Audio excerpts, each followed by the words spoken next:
this attractive home in Farmington's special way. Everything operates directly or indirectly on natural gas. Not just the heat, air conditioning, and the cooking equipment, but the television, the refrigerator, and the electric lights as well. All the electricity is coming from this unique power plant, a fuel cell, operating on natural gas. The same natural gas that boils an egg in the kitchen flows into the equipment here. What comes out is electricity, generated by an electrochemical reaction.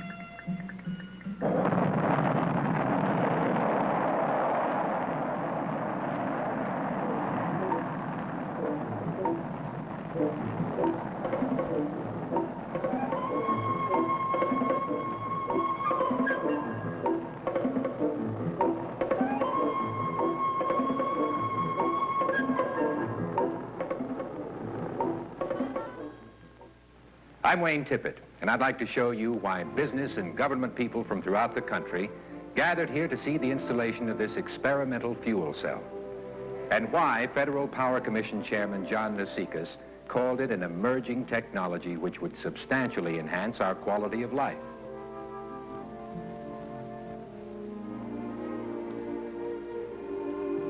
Listening to or looking at the fuel cell, it is difficult to tell whether it is operating or not. Compared to the usual method of generating electric power,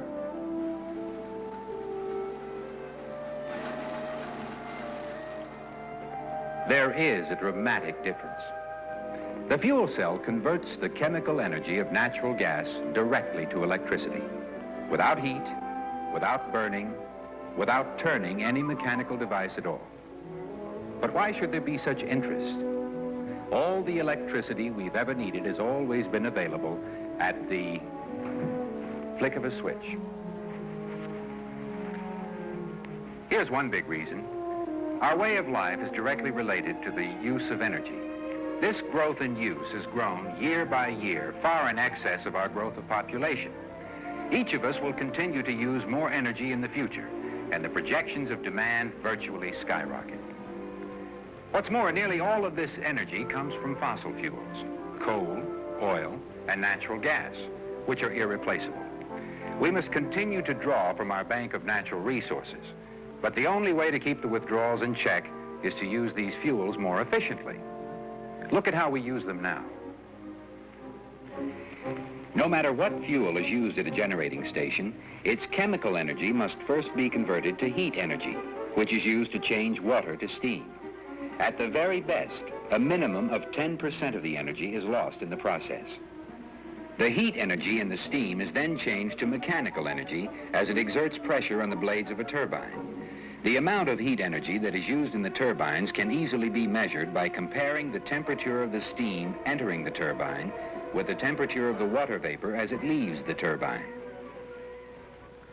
About half of the remaining energy is lost as exhaust heat, and that accounts for most of the energy loss, but not all.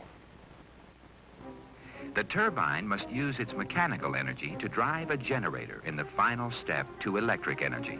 Friction and heat loss here take away another 5% of the energy. So the fuel energy that entered the generating station leaves as this much electric energy, a loss of 60%. But electricity isn't needed at the power plant. It must be carried by wire to customers. And another 10% disappears along the route, leaving just 30% of the energy we started with. Because a fuel cell bypasses the intermediate stages of heat and mechanical energy and changes the chemistry of the fuel directly to electricity, and because it is generated where it is needed, fuel cell efficiency is more than 40% and could very likely be much more. That 33% improvement from 30 to 40% is quite significant. In New York City, for example, the fuel saving would amount to 265,000 gallons of fuel oil or 40 billion cubic feet of natural gas. Atomic power will certainly be important in the future. Right now, it provides only 2% of this nation's power requirements. By the year 2000, It is estimated that 47% may come from atomic energy. But in spite of its modern image, atomic energy is still just another way to boil water. The efficiency of atomic plants are even less than that for other fuels. And the energy loss creates some special problems that must be solved. These make it necessary to place atomic plants far outside of cities, so transmission losses are even greater. A special value of fuel cell technology would be the effect on air pollution. As power is produced in the fuel cell, about the only exhaust added to the atmosphere is carbon dioxide and water vapor, the same products we exhaust while breathing. Look at how this compares to conventional power generation. Coal is still the most extensively used fuel. On the average, it has a pollution record that looks like this for every 1,000 kilowatt hours of power generated. These are pounds of sulfur dioxide, a pollutant that can join with water vapor and produce sulfuric acid. Nitrogen oxide, one of the prime ingredients of eye-irritating smog. Some of the hydrocarbons are known to be extremely hazardous to health. Particulates are best known as smoke shade or soot. Heavy oil is also used frequently. The quantity of pollution is less in every case except for nitrogen oxide. Nitrogen oxide is not really a product of the chemistry of the fuel. It's caused by the heat of the flame acting on the nitrogen and oxygen in the air. If available, natural gas is now used to generate central station power because it creates far less pollution of every type. But if it is used to generate electricity through a fuel cell, pollution is almost non-existent. Even nitrogen oxide is barely traceable because almost no heat is required. So the fuel cell can produce more power with less fuel. It is quiet and is almost pollution-free. But just what is a fuel cell? It is based on well-known principles, the result of independent experimentation by two English chemists well over a century ago. Every high school student has seen this science experiment. It was first demonstrated in 1801 by the first of the English chemists, Sir Humphrey Davy. He placed two pieces of metal, we now call them electrodes, in a tank containing a solution of acid and water. When he connected the metal to a source of electricity, he found that the electricity caused the molecules of the water to separate into two gases, hydrogen and oxygen. But what if this process were reversed? Suppose you fed hydrogen and oxygen to two electrodes. Would you produce water and electricity?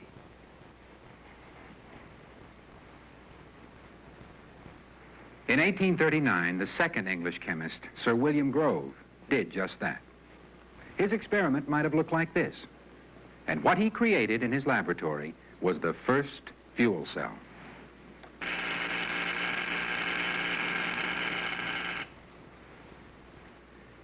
Unfortunately, there was little use for electricity from any source. His invention was more than 100 years before its time. Neither the electrodes nor the electrolyte is used up, as both would be in a battery. They merely provide the site for the reaction. So in theory, at least, a fuel cell could run forever, as long as it was supplied with a fuel and an oxidant. The fuel cell proved ideal for space travel. But can this space technology be brought down to Earth?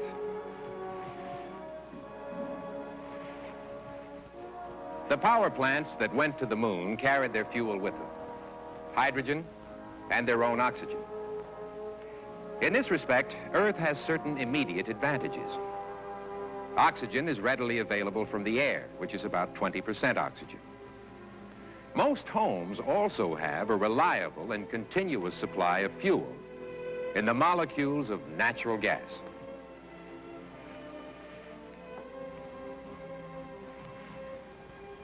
Natural gas is largely methane, a molecule built from one atom of carbon and 4 atoms of hydrogen. These hydrogen atoms can be quite easily stripped from the methane by placing a reformer on the gas line. and the fuel cell has a steady supply of fuel. Of course, for a home or other building, it would look less like space hardware and more like a household appliance. Still, the transition from space to Earth sounds simpler than it really is. When the components of a fuel cell were made for NASA, performance was the only essential.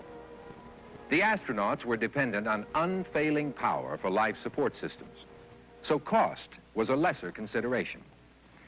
These pure nickel electrodes, for example, when first made for the Apollo power plant, required highly sophisticated manufacturing techniques and controls that would be far too costly for a reasonably priced power source. Yet a practical, down-to-earth fuel cell was possible in theory, and the same team of scientists from Pratt & Whitney Aircraft that developed the Apollo fuel cell began the research in 1967. A group of 32 gas companies provided some of the financial backing in a program to determine whether a fuel cell could ever meet part of the nation's energy requirements and whether natural gas energy might be the answer. Much of the effort is in basic research. Materials and equipment used in the Apollo missions are not required to last.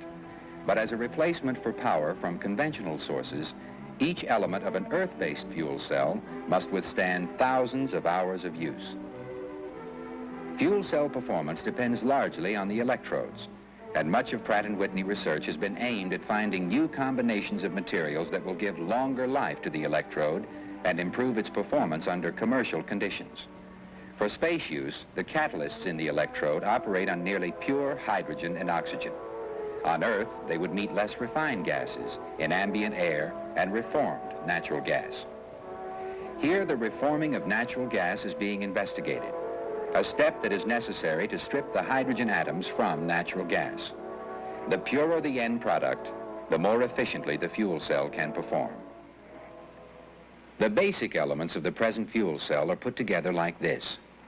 The electrodes are paper thin, actually a special carbon paper on which a catalyst has been applied by silk screen printing.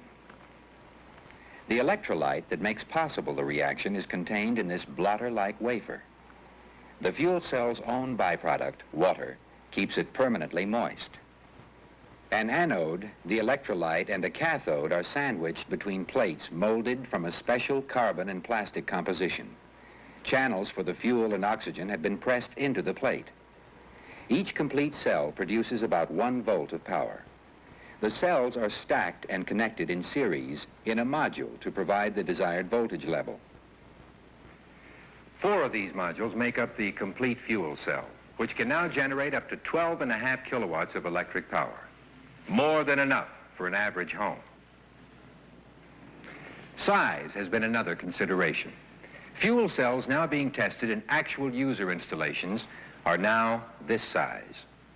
Already a combination of reductions in individual elements and redesign of the overall equipment has made it possible to produce the same amount of power in a fuel cell of this size.